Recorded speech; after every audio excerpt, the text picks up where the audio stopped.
안녕하십니까. 충청북도지사 김영환입니다.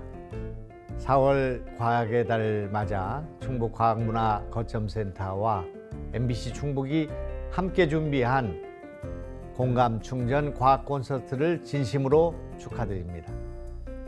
대한민국은 세계 과학기술의 선두주자로 당당히 자리매김을 하였고 우리도는 과학, 경제, 교육 1등 충북을 만들기 위해 다양한 노력을 펼치고 있습니다. 특히 청주 오창에 구축 중인 꿈의 현미경 다목적 방사광 가속기는 우리나라 과학기술의 수준을 한 단계 끌어올릴 뿐만 아니라 과학, 산업 등 폭넓은 분야에 활용될 것입니다. 뜻깊은 오늘 행사가 과학문화 확산에 크게 이바지할 것을 기대합니다. 감사합니다. 안녕하세요. 2023 공감충전 과학 콘서트 진행을 맡은 송민수입니다. 충청북도 오창이 4세대 방사광 가속기가 들어서면서 굉장히 많은 주목을 받고 있습니다. 예산 1조 원, 국가적 첨단 대형 연구시설. 와, 이런 단어만 들어봐도 얼마나 대단한 것인지를 느낄 수 있는데요. 이 방사광 가속기가 정말 머지않아 우리 눈앞에 만들어진다고 합니다. 그러면 도대체 이 빛 공장 혹은 거대 현미경이라고도 불리는 이 방사광 가속기가 도대체 정확히 무엇일까요? 오늘 MBC 충북 공감충전 과학 콘서트에서는 아직은 어렵게만 느껴지는 이 방사광 가속기가 정확히 무엇이며 또 어떤 원리로 운영이 되는지 더 나아가서 우리 생활에 어떤 도움을 주는지 이해하고 배워보는 시간 가져보도록 하겠습니다. 오늘 제가 있는 이 스튜디오에는요, 저뿐만 아니라 정말 많은 분이 함께하고 있습니다. 열기가 굉장히 뜨거운데요. 소개해드립니다. 청주고등학교, 청주중앙여자고등학교, 충북과학고등학교 학생과 함께합니다.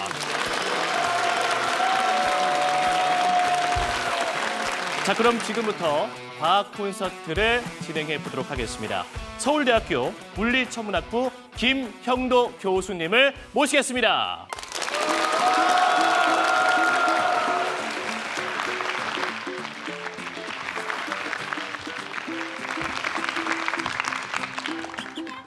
안녕하세요. 서울대 물리천문학부의 김형도 교수라고 합니다.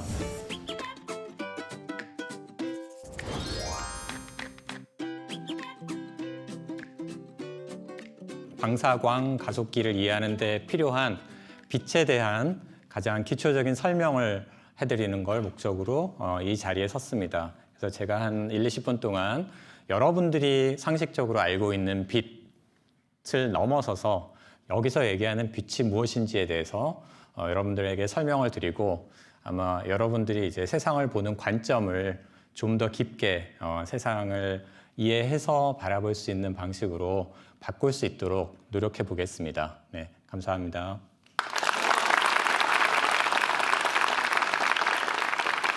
빛이라는 게 왜 특별하냐? 그러니까 지금 말씀드리는 빛은 가시광선을 의미하는데요. 눈으로 볼 수 있는 빛이 왜 중요한가 하는 거는 우리가 지금 이 굉장히 광대한 우주에서 소위 말하는 우리 은하의 태양계라는, 그러니까 태양을 중심으로 해서 돌고 있는 여러 행성들 중에서 지구라고 하는 아주 특별한 행성에 살고 있다는 이 사실과 밀접하게 연관이 돼 있습니다. 그러니까 왜 그렇게 되어 있냐 하면 태양의 표면 온도가 굉장히 특별하게 우리가 눈으로 보는 그 가시광선을 가장 많이 내보내는 그런 표면 온도를 가지고 있습니다. 만약에 여러분들이 그냥 상상을 하셔서 세상에 우주가 있었고 거기서 수소구름이 뭉쳐서 별이 생겨났고 그 생겨난 별에서 주변의 어떤 행성에 생명체가 탄생을 한다면 그 생명체는 당연히 별에서 나오는 그 빛 에너지를 가장 핵심적으로 이용을 하게 되겠죠. 그러면 그렇게 핵심적인 에너지를 이용하고자 할 때 적어도 나는 그 핵심적인 에너지를 잘 관찰할 수 있어야 생존에 유리하겠죠. 그래서 현재 이 태양계의 지구에 살고 있는 어떤 생명체들은 태양이 주로 내고 있는 그 가시광선의 영역에 특별히 민감한 어떤 그 인지 구조를 갖추게 되었다는 게 과학적인, 그러니까 우리를 둘러싼 환경에 대한 이해입니다. 지금 현재 우리가 놓여 있는 이곳에 그 가시광선이 괜히 우연히 그렇게 된 게 아니라는 걸 여러분들이 아셨으면 좋겠고, 그러면 내가 그 태양에서 온 빛을 한번 분해를 해보자. 여러분들 프리즘 잘 아시죠? 그렇죠? 그러니까 프리즘을 통해 가지고 태양 빛을 분해를 할 수가 있는데, 이 분해라는 거의 의미는 우리가 빛을 어떤 색으로 인지를 하지만 실제로 물리적으로는 각자 다른 파장을 가진 여러 가지 빛들의 종합체입니다. 그래서 그것들을 프리즘을 통과를 시키면 소위 말하는 굴절이라는 현상이 파장의 길이에 따라서 다 다른 각도로 굴절이 되기 때문에 무지갯빛으로 굉장히 예쁜 모양의 소위 말하는 스펙트럼을 만들어내게 됩니다. 그래서 우리가 그냥 백색 광선이라고 했던 거를 프리즘을 통과시켜 보면 거기에 빨주노초 파남보의 다양한 색깔들이 다 존재를 하게 되는 거죠. 근데 그게 빛의 전부일까라고 생각하면 그렇지가 않고, 윌리엄 허셜이라는 분이 천문학자인데 굉장히 흥미로운 실험을 했습니다. 이 실험은 실제로 태양의 흑점을 관찰하기 위해서 필터를 놓고 이렇게 관찰을 하다 보니까 이상하게 그 빨간색 필터가 훨씬 더 빨리 달궈져요. 그래서 뭔가 그 온도가 높은 것 같은 생각이 들어서, 우리가 알고 있는 빛의 색깔에 온도가 있을까? 프리즘을 놓고 각 색깔로 나눠진 곳에다가 온도계를 놓고 온도를 측정을 합니다. 그러면 굉장히 흥미롭게 빨간색 쪽이 좀 더 높게 측정이 됩니다. 근데 모든 실험은 대조군이 있어야겠죠. 그래서 그 빨주노초 파남보의 가시광선이 있는 영역을 벗어난 곳에 내가 온도계를 하나를 뒀습니다. 이거는 그러니까 빛이 도달하지 않는 곳에 온도를 알아야 그 빛에 의해서 온도가 얼마나 높아졌는지를 알 수 있을 테니까 그 온도계를 뒀는데, 굉장히 놀랍게도 빨간색 옆에 둔 온도계의 온도가 1도 더 높아요. 그러니까 빛이 도달한 곳의 온도보다. 그러니까 굉장히 이상한 현상이죠. 그러니까 나는 빛이 뭔가 에너지를 가지고 온도를 높일 거라고 생각을 했는데, 실제로는 빛으로 가시광선으로 보이는 그 영역을 벗어난 곳에서 더 높은 온도가 관측이 됐어요. 우리가 눈으로 볼 수는 없지만 무언가가 그 빨간색 옆에도 도달을 했구나. 그래서 가시광선을 넘어서서 뭔가의 광선이 있다라고 해서 그 빨간색 옆에 있는 빛이라고 해서 적외선이라는 이름을 붙였습니다. 그래서 가시광선이 있고요. 가시광선 옆에 적외선이 있고요. 그러면 빨간색 옆에만 있을까? 보라색 옆에도 있지 않을까? 해서 자외선도 찾아냈고요. 이 모든 것들의 차이는 동일한 파동입니다. 근데 동일한 파동인데 파장만 달라요. 빨간색이 가장 파장이 길고요. 한 700 나노미터 정도 되는데, 그다음에 파란색은 한 400 나노미터 정도 되고, 근데 그거보다 빨간색보다 더 긴 파장을 가진 걸 우리가 적외선이라고 부르고, 보라색보다 더 짧은 파장을 가진 걸 우리가 자외선이라고 부르기 시작했습니다. 그러니까 분명히 우리가 눈에 보이는 거 이상의 무언가가 있다는 거는 확실하게 알아낸 거죠. 그리고서 이제 좀 더 자세하게 이걸 이제 스펙트로스코피라고 하는데, 각각의 파장에 해당하는 빛이 얼마만큼 오는지를 태양에서부터 이렇게 오는 빛을 가지고 분석을 해보면 굉장히 놀랍게 가시광선의 영역이 가장 많이 도달합니다. 하지만 그 보라색 옆에 훨씬 더 짧은 파장의 빛도 있고요. 그 다음에 그 빨간색 옆에 훨씬 더 긴 파장의 빛도 있어서 실제로는 연속적으로 굉장히 다양한 파장의 빛이 다 한꺼번에 도달을 하고 있는 것을 알 수가 있습니다. 그래서 도대체 이 태양빛과 이 가시광선, 그러니까 우리가 본다고 하는 게 어떻게 연결된 거냐? 태양의 표면 온도는 절대 온도로 약 6,000도 정도가 됩니다. 우리 지구의 표면 온도가 그냥 상온으로 따져서 약 300 켈빈인 걸 아시면 그거보다 한 20배 높은 온도라는 걸 알 수가 있습니다. 쇠를 달구기 시작하면 벌겋게 빛이 나기 시작합니다. 근데 그거를 더 높은 온도로 가열을 하면 하얘집니다. 그리고 더 높은 온도로 올라가면 퍼렇게 되기 시작해요. 그래서 지금 태양은 빨간색에서 파란색으로 가기 직전에 그 중간에 해당하는 온도여서 한 6000 켈빈이고요. 태양 주변에 있는 모든 생명체들은 그 태양빛을 잘 볼 수 있어야 될 테니까 다 가시광선 영역을 잘 관찰할 수 있도록 진화를 해야겠죠. 그게 첫 번째 제가 여러분들에게 드리고 싶은 메시지입니다. 우리가 지금 가시광선을 보는 이유는 태양의 표면 온도가 6000 켈빈이기 때문이다. 그래서 이렇게 태양의 표면 온도가 실제로 우리가 가시광선을 볼 수 있게 한다는 것을 알려주기 때문에 굉장히 함의가 크고요. 그리고 마지막으로 말씀드릴 것은 가시광선을 넘어서는 다른 파장의 빛이 있다고 했죠. 그래서 물리학에서는 빛이라고 하면 그 모든 파장의 전자기파를 다 통칭을 합니다.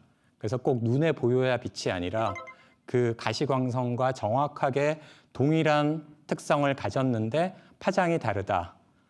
이거를 물리적인 용어로는 전자기파라고 규정을 하고요. 그걸 우리가 그냥 일상적으로 빛이라고 표현을 합니다. 여러분들이 뒤에 듣게 될 그 방사광 가속기의 그 빛도 이런 일반적인 의미에서의 빛이라는 걸 눈으로는 아무리 보려고 해도 볼 수 없다는 걸 여러분들이 알아두시길 바라고, 그러면 그 빛을 어떻게 만들어낼 거냐. 그러니까 태양은 태양 나름대로 그 핵융합을 통해서 빛을 만들어냈죠. 근데 우리가 지구상에서는 가속기가 지어지는 것처럼 전하를 띈 물체가 있으면 이 전하를 띈 물체 주변에 항상 가상의 광자, 그러니까 빛이 있습니다. 그러니까 실제로는 전하 주변은 전기장이 있다고 하죠. 근데 그 전기장을 우리는 광자들의 집합체라고 하는데 무슨 당구공처럼 실제 광자가 있는 게 아니라 가상의 광자가 있습니다. 이거는 불확정성 원리에 의해서 허용이 되는데, 그래서 걔네들은 잘 관측이 안 되는데 만약에 이 전자가 가속을 하는 순간 거기에 있던 광자가 에너지를 받아서 실제로 입자로 튀어나옵니다. 그러면 그걸 우리가 빛으로 관측을 하게 돼요.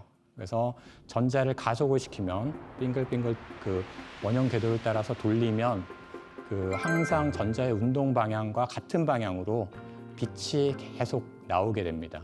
기본적으로 이런 원리를 이용해서 우리가 전하를 띤 입자를 가속시켜서 손쉽게 빛을 만들어낼 수 있고요.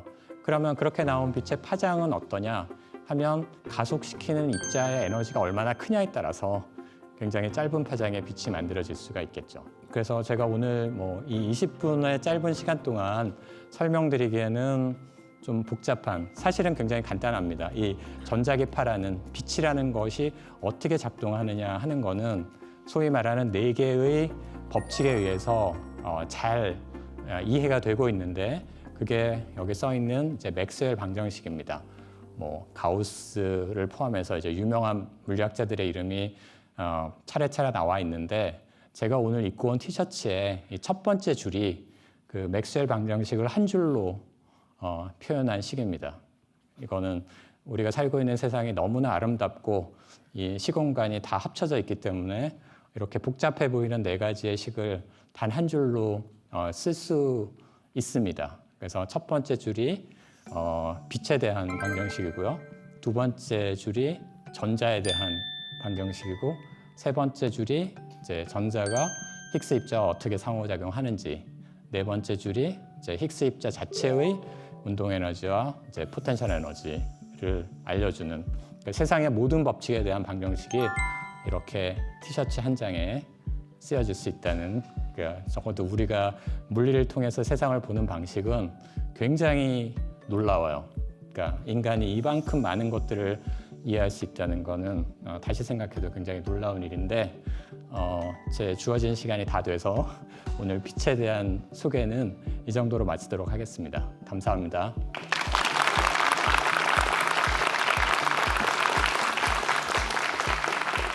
자, 오늘 이렇게 좀 이야기를 들어봤는데 우리 학생들의 눈빛을 보니까요. 좀 궁금증이 많은 것 같아요, 교수님. 저희가 좀 몇 명 학생들에게 질문을 받아봐도 되겠습니까? 네. 알겠습니다. 자, 그러면 우리 학생분들 중에서 좀 강연을 듣고 궁금한 점이 있다 하시는 친구 한번 손 한번 번쩍 들어주세요. 와, 이거 어떡합니까, 교수님? 이거 어느 친구부터 이거 네? 질문을 받아야 될까요? 아, 고민이 되는데 그러면 제 앞쪽에 있는 친구부터 한번 해보겠습니다. 제가 알기로는 방사광 가속기에서 그 화학 반응 등을 관찰하기 위해서 짧은 파장의 빛을 사용한다고 알고 있는데 그 짧은 파장의 빛이 그런 것들을 관찰할 때 어떤 유리한 점이 있어서 활용하는지 좀 알고 싶습니다. 그 가시광선의 빛의 파장은 한 400나노미터에서 한 700나노미터 됩니다. 근데 원자의 크기는 나노미터보다도 작습니다. 그러니까 우리가 가시광선으로 보고 있는 빛의 파장은 사실 원자 크기의 한 1000배 정도 된다고 보시면 되죠. 그러면 그런 가시광선으로는 원자가 어떤 모양인지는 절대로 볼 수가 없습니다. 그래서 그거보다는 파장이 한 1000배는 더 짧은 파장의 빛을 쏘여야 실제로 그런 원자 크기 정도의 구조에 대해서 우리가 빛으로 볼 수 있게 되는 거죠. 빨간색 빛이 보라색 빛보다 더 높은 온도를 가지고 있었다고 말씀해 주셨는데 왜 파장이 긴 빛이 더 높은 온도를 갖게 되었을지 왜 그 원리가 궁금합니다. 그러니까 보통 사람들이 이제 혼동하는 개념을 바로잡아 드려야 될 것 같은데 제가 말씀드린 그 색 온도는 달궈졌을 때 나오는 그 색깔을 의미하는 거고요.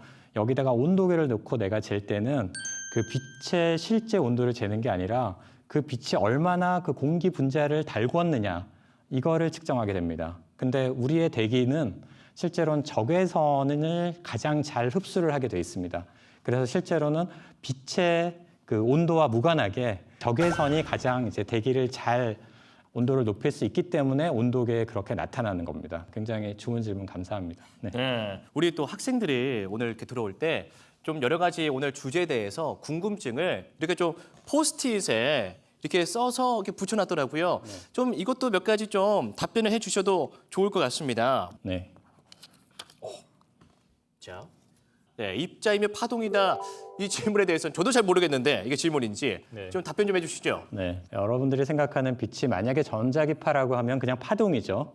근데 또 이걸 광자라고도 불러요. 그러니까 실제로 입자로 이렇게 나와서 우리가 관측 가능하게 되는데 도대체 그러면 빛은 입자일까 파동일까 이 질문을 할 수 있는데 양자역학에 따르면 빛은 입자이면서 동시에 파동입니다. 그래서 이중성이 가장 중요하고요. 내가 이걸 입자로 보고 싶으면 입자로 보게 되고 파동으로 보고 싶으면 파동으로 보게 되는 아주 흥미로운 성질을 가지고 있는 그래서 양자역학적 특성이 가장 잘 담겨 있는 그런 대상이라고 생각하면 됩니다. 하나만 더 한번 뽑아주시겠습니까? 네. 와, 저도 이거 한번 질문을 드려보고 싶었는데 빛의 속도는 유한한가요? 라는 질문이에요, 교수님. 네, 빛의 속도는 유한합니다. 근데 유한하긴 한데 그 속도가 너무나 빨라서 30만 킬로미터를 1초에 갑니다. 그러니까 지구를 7바퀴 반을 도는 속도죠. 네. 그래서 여러분들 슈퍼맨을 보셨으면 아실 텐데 슈퍼맨이 1초에 지구를 7바퀴 반을 돕니다. 그래서 정확하게 그게 광속이고요. 그래서 그런 속도는 거의 무한한 거나 다름없이 우리가 느끼기 때문에 일상에서 그 차이를 못 느꼈던 거지 만약에 우주에 굉장히 먼 곳을 본다. 그러면 지금도 아주 멀리에서 출발한 빛은 지금도 오고 있거든요. 그러니까 그 속도가 유한하다는 거는 그러니까 실질적으로 우리가 우주를 이해하는 데 굉장히 큰 영향을 미친다는 거를 여러분들이 알고 계시면 좋겠습니다. 알겠습니다. 우리 또 학생들의 눈높이에 맞게 또 슈퍼맨에 좀 이렇게 비유를 해가지고 좀 쉽게 답변을 해주셨는데요. 오늘 끝으로 한번 소감 한 말씀 남겨주시죠. 이게 짧은 시간이라서 각각의 주제들이 굉장히 흥미롭지만 제가 잘 전달할 수 있을까 약간 걱정을 했었는데 질문들이 너무나 수준이 높고 훌륭해서 다들 잘 알아들으셨구나. 그리고 스스로 뿌듯하게 네. 생각이 듭니다. 네. 네, 알겠습니다. 자, 지금까지 서울대학교 물리천문학부 김형도 교수와 함께했습니다. 여러분 큰 박수 부탁드릴게요. 고맙습니다.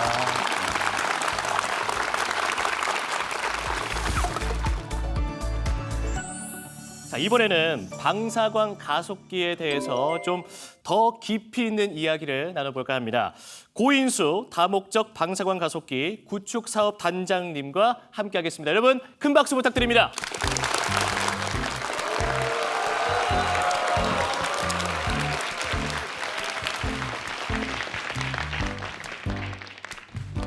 안녕하세요. 방금 소개받은 이름이 길죠. 다목적 방사광 가속기 구축 사업단 단장 고인수입니다.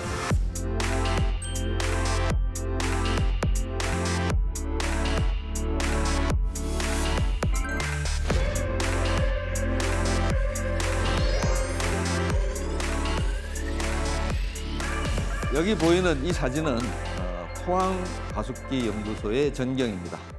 대각선으로 이렇게 긴 가속기가 하나 보일 건데요.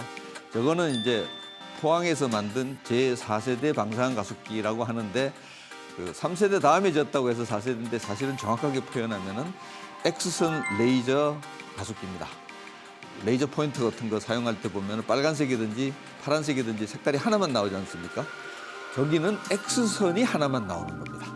그렇게 만든 거고 그 옆에서 좀 보면은 구자 같기도 하고 육자를 뒤집어 놓은 것 같기도 하는 그런 기계가 보이는데 그 기계는 3세대 방사광 가속기, 영어로는 포항 라이트 소스.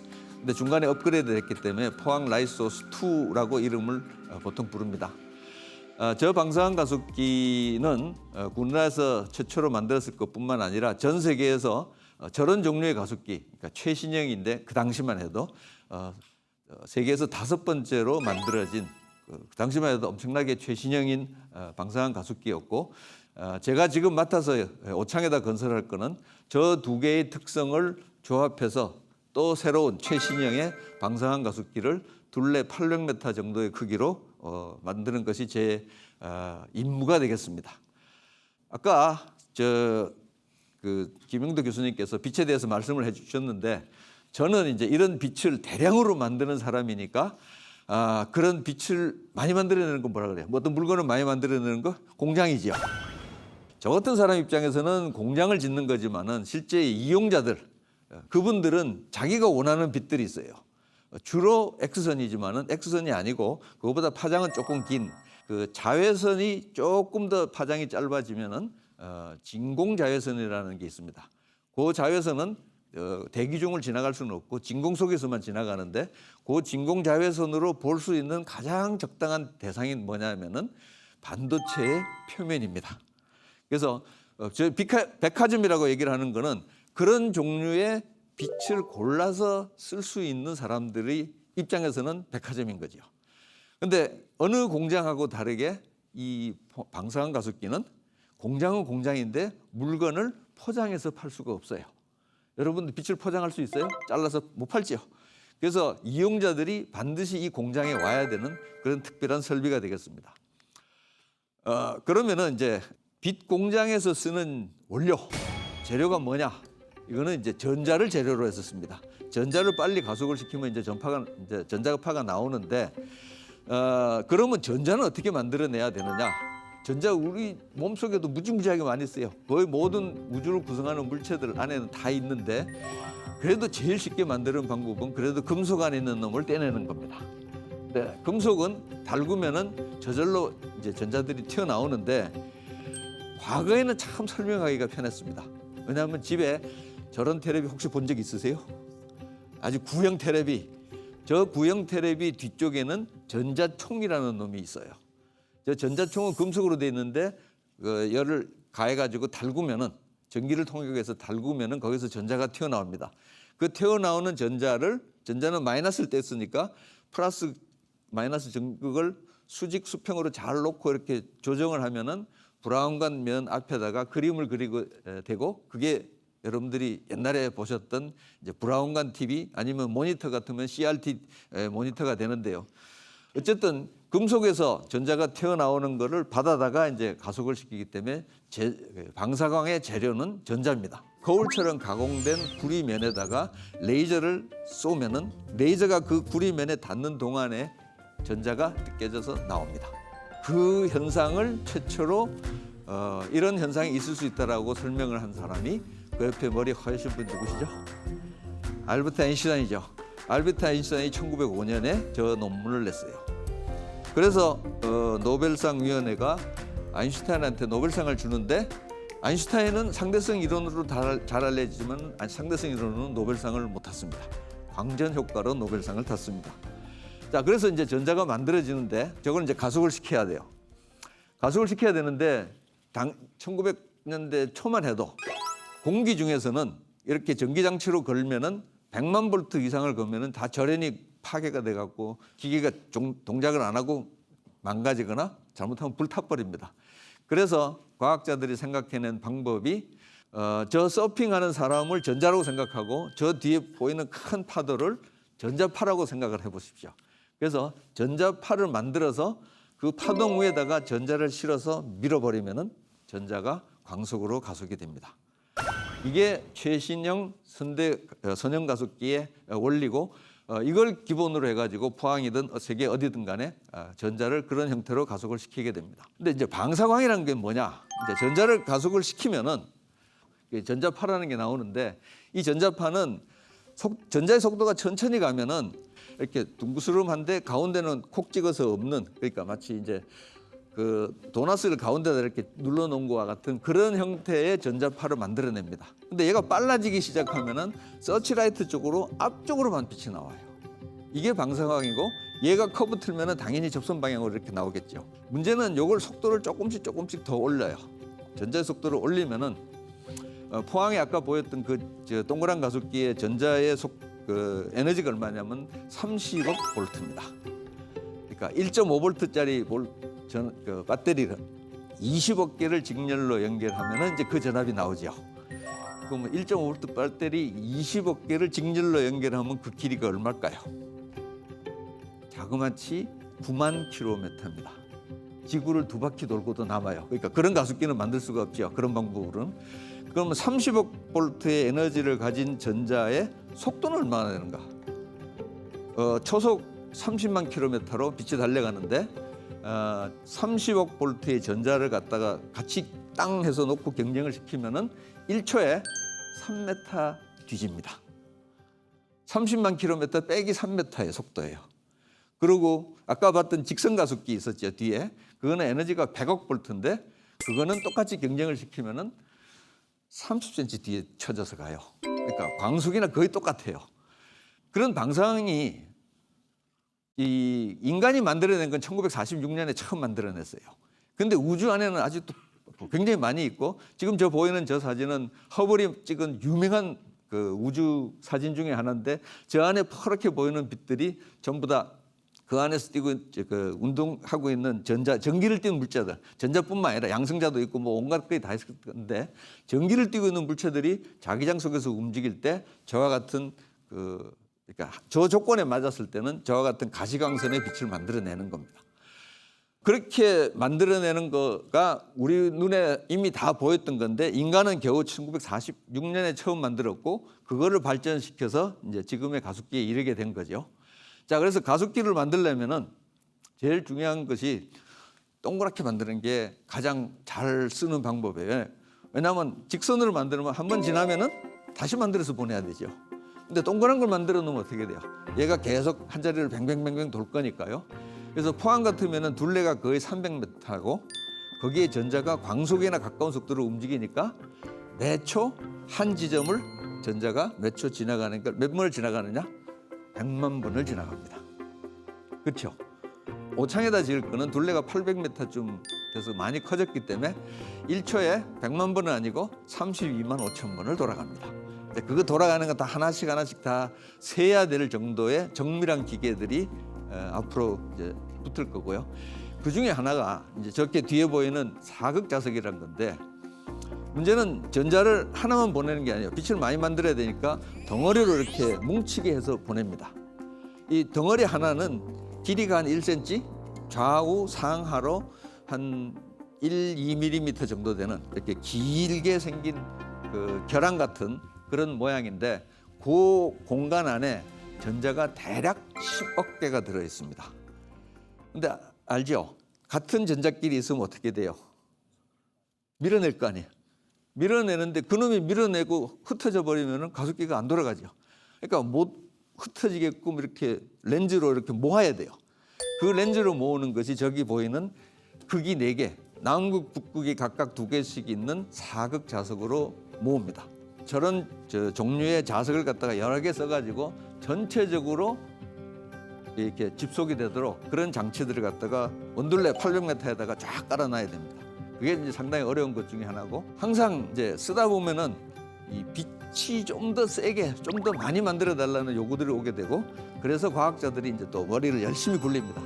그래서 그 사진에서 보는 것과 같이 자석을, 연구 자석을 남북, 북남, 남북, 북남 이렇게 시리즈로 연결해 놓으면은 전자가 어떻게 할까요?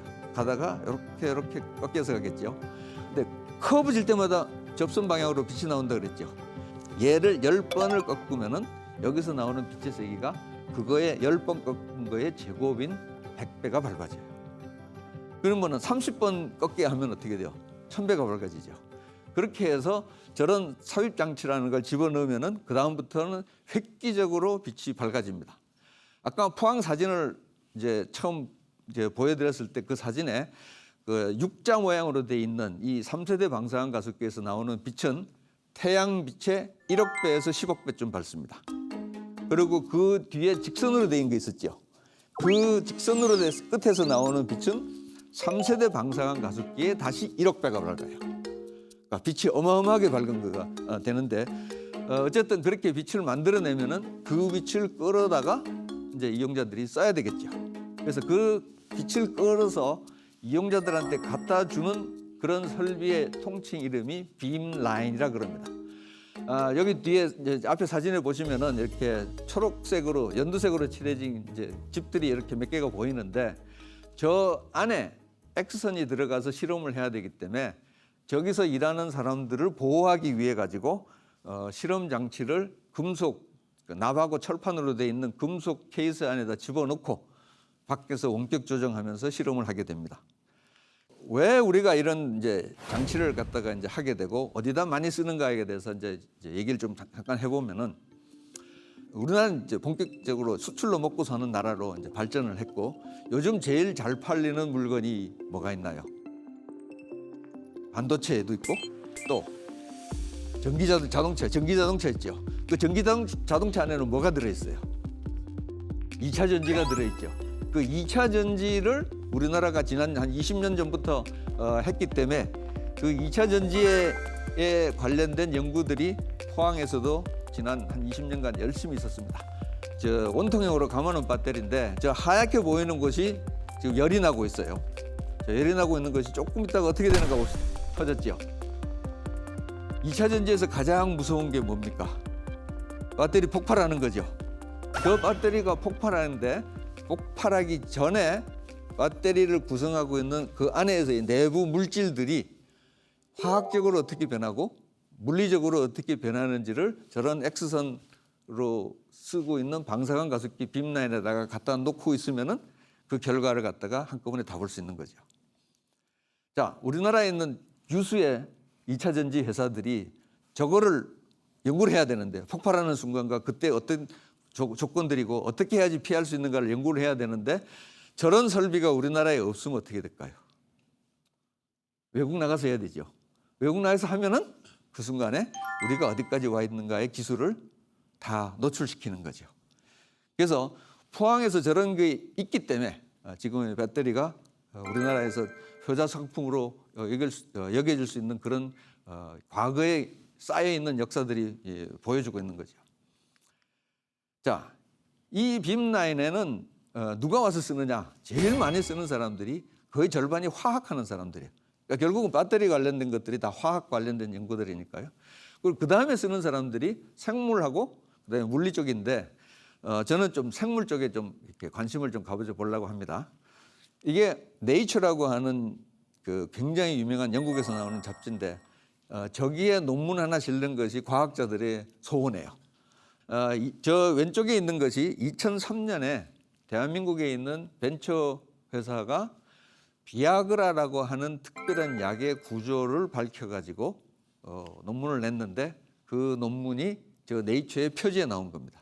물론 비아그라는 파이자라는 회사가 외국 회사가 만들었기 때문에 그분들도 다 알고 있을 거예요. 근데 저렇게 밝혀낸 거는 뭐냐면은 저 구조에서부터 저 회사의 특정한 화학식에서 조금씩 변형을 해서 도망을 가면은 특허에서 빠지고 더 성능 좋고 뭐 여러 가지 장점이 더 많은 화학 구조를 찾을 수가 있겠죠. 그리고 두 번째 있는 가운데 있는 저거는 역시 대한민국 과학자가 포항가습기연구소에서 한 건데 DNA라면은 두 줄로 이렇게 나선이 정보가 꼬여 있는데 이 꼬여 있는 거에 방향이 대부분이 오른쪽으로 감아 돌아가요.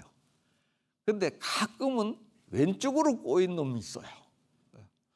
그 왼쪽으로 꼬인 DNA와 오른쪽으로 꼬인 DNA가 한 줄에서 만나요.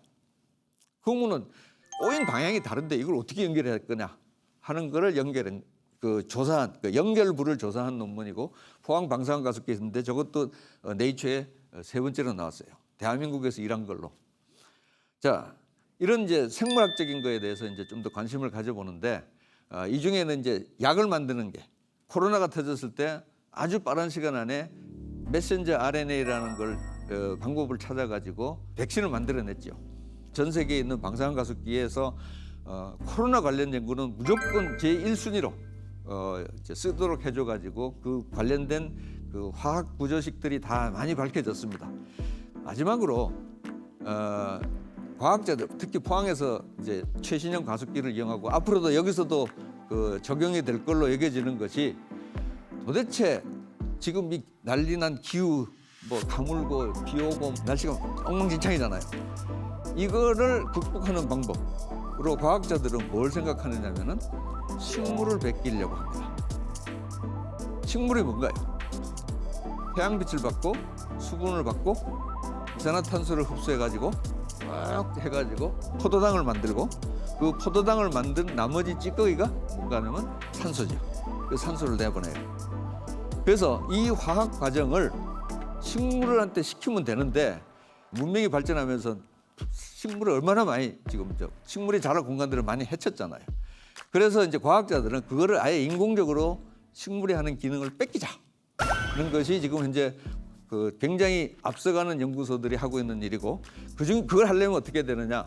식물이 가지고 있는 엽록소의 화학 구조를 알아야 되는 거죠. 지금 한 4분의 3 정도 풀려 있어요. 이제 그게 풀려 가지고 이제 기술이 완성이 되면은 이제는 태양광 뭐 펜을 붙이는 게 아니라 창문에다가 그냥 이 엽록소 페인트를 칠하면은 거기에서 식물처럼 햇빛 받고 이산화탄소 흡수해 가지고 화학 에너지 만들고 산소 만들어내는 이런 선순환들이 이제 돌기 시작하면은 지금 있는 기후 변화가 훨씬 빠르게 정상화시킬 수가 있겠죠. 그래서 새로운 방사능 가습기의 사실 궁극적인 목표는 저거를 도전하는 겁니다. 오창에다 건설할 거는 27년 말, 28년이면은 이제 이용자들이 쓸 수가 있을 거기 때문에 그때쯤 되면 이제 과학에 관련된 흥미를 가지신 분들이 계시면은 그런 분야에 새롭게 도전하고 자기의 명성뿐만 아니라 인류를 구해줘야 하는 그런 연구를 하는 그런 기회를 갖다가 가져보기를 가습기를 짓는 사람 입장에서는 기대를 해보겠습니다. 여러분 경청해 주셔서 감사합니다. 감사합니다.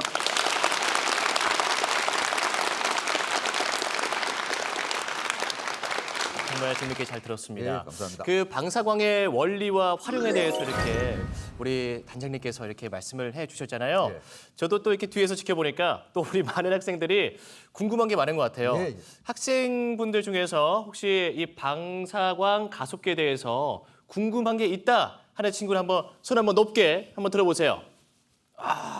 역시나 아까처럼 정말 많은 친구분들이 이렇게 손을 번쩍 들고 있는데 자 그러면 우리 앞에 있는 우리 남학생? 네, 남학생부터 한번 좀 해주실까요? 미래 추후에 이제 차세대로 이제 5세대의 방사능 가속기가 이제 만약에 개발이 된다면은 이러한 가속기는 지금 현재 개발되고 있는 그리고 또 포항에서 쓰이고 있는 4세대 가속기와 어떤 차이점이나 혹은 개선점이 있는지가 궁금합니다. 4세대 직선 가속기가 3세대보다 1억 배가 밝다 그랬죠. 근데 오창에 짓는 4세대 방사능 가습기는 원형이고 그거는 포항에 있는 원형 가습기보다 100배에서 1000배쯤 밝습니다. 그러니까 아직도 이 차이가 많이 나죠. 직선 가속기랑 원형 가속기가. 그래서 5세대 방사선 가속기는 4세대 원형 방사선 가속기의 모양을 가지면서 4세대 직선 가속기의 성능을 만들어내는 그런 두 개가 합쳐진 것이 5세대 방사선 가속기고, 선진국에 있는 몇몇 그 연구소에서 그걸 연구를 하기 시작을 했는데, 아직까지는 완성되려면은 한 10년, 15년쯤은 더 있어야 될 겁니다. 다음 목표가 그겁니다. 인간이 최초로 만든 방사광 가속기가 1946년에 최초로 제작되었다고 했는데요. 만약에 그 한계점이 있다면 무엇인지 궁금합니다. 1946년에 그 미국에서 만든 베타트론이라는 가속기에서 우연하게 방사광을 이제 발견하게 됐는데, 그때 방사광은 가시광선이 나왔어요. 그러니까 우리가 볼 때 용접할 때 불이 번쩍번쩍하는 그런 형태의 빛이 나와가지고 그것이 방사광이라는 걸 갖다가 이해하는 데 시간이 조금 걸렸습니다. 다른 입자 가속기에서 입자를 충돌시키거나 아니면 그 과정을 지켜보면서 새로운 힉스 입자 같은 새로운 입자나 아니면 기본 입자들의 어떤 성질들을 연구를 하고 있는 걸로 알고 있습니다. 예. 그런 입자들을 관측하는데도 방사광 가속기처럼 강한 방사광이 쓰이는지, 아니면 그런 작은 입자들을 관측하는데 다른 방법이 있는지 궁금합니다. 예, 굉장히 어려운 질문입니다. 네, 예. 어려운데요. 듣기만 해도 머리가 예, 아픕니다. 예. 네. 초립자를 연구하고 힉스를 연구하려면은 그거를 만들어낼 수 있을 만큼 에너지가 높아야 됩니다. 포항에서 쓰거나 아니면 오창에서 만들려고 하는 거는 30억, 40억 볼트에서 100억 볼트 수준인데, 그런 힉스 입자를 만들려면은 지금 포항 거보다 대략 1000배에서 10,000배 정도 더 높은 에너지가 필요하고, 그런 성능을 유지하고 이제 만들어내려면은 더 큰 크기의 가속기가 필요합니다. 그래서 현재 힉스를 만들어낼 수 있는 유일한 것이 이제 선이라고 하는 데 있는 LHC라는 가속기인데, 둘레가 27km예요.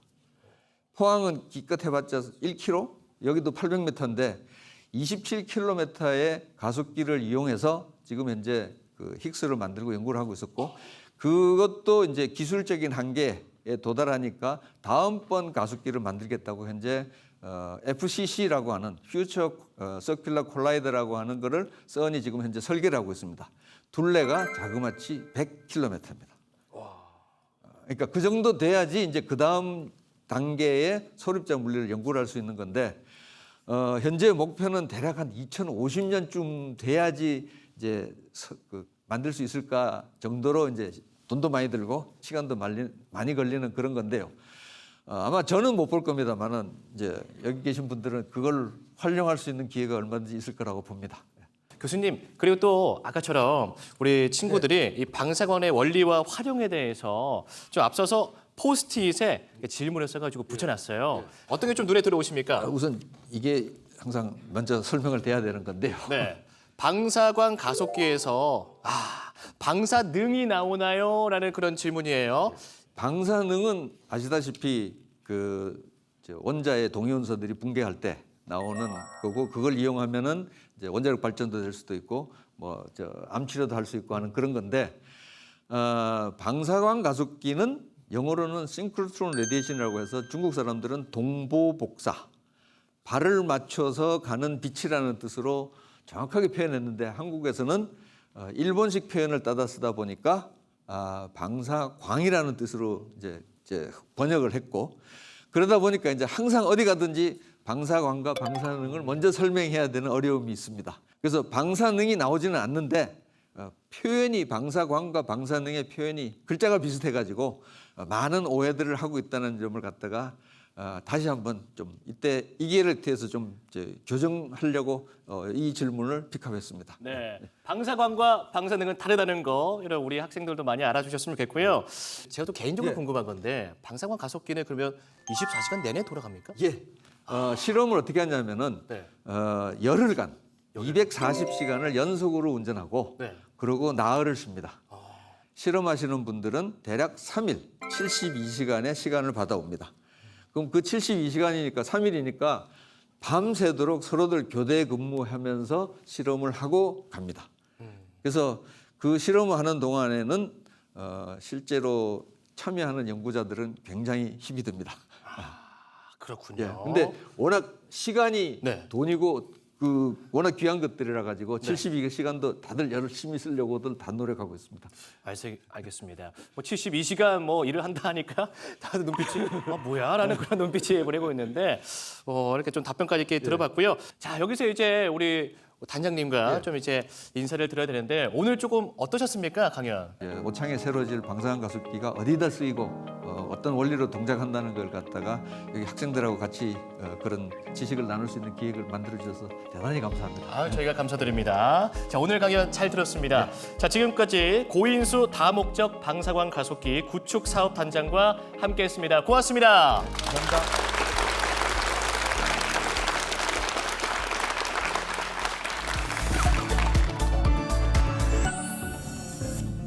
혁신적인 과학기술을 기반으로 한 신산업의 육성이 이제 지속가능한 미래 먹거리 창출과 국가 경쟁력 향상, 경제 발전의 핵심 열쇠로 자리를 잡고 있습니다.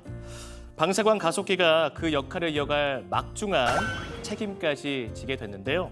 오창 방사광 가속기 구축이 앞으로도 성공적으로 진행되길 우리 모두가 응원하도록 하겠습니다. MBC 충북과 한국교통대학교 과학문화거점센터가 함께한 공감 충전 과학 콘서트, 저는 여기서 인사드리겠습니다. 시청해주신 여러분 고맙습니다.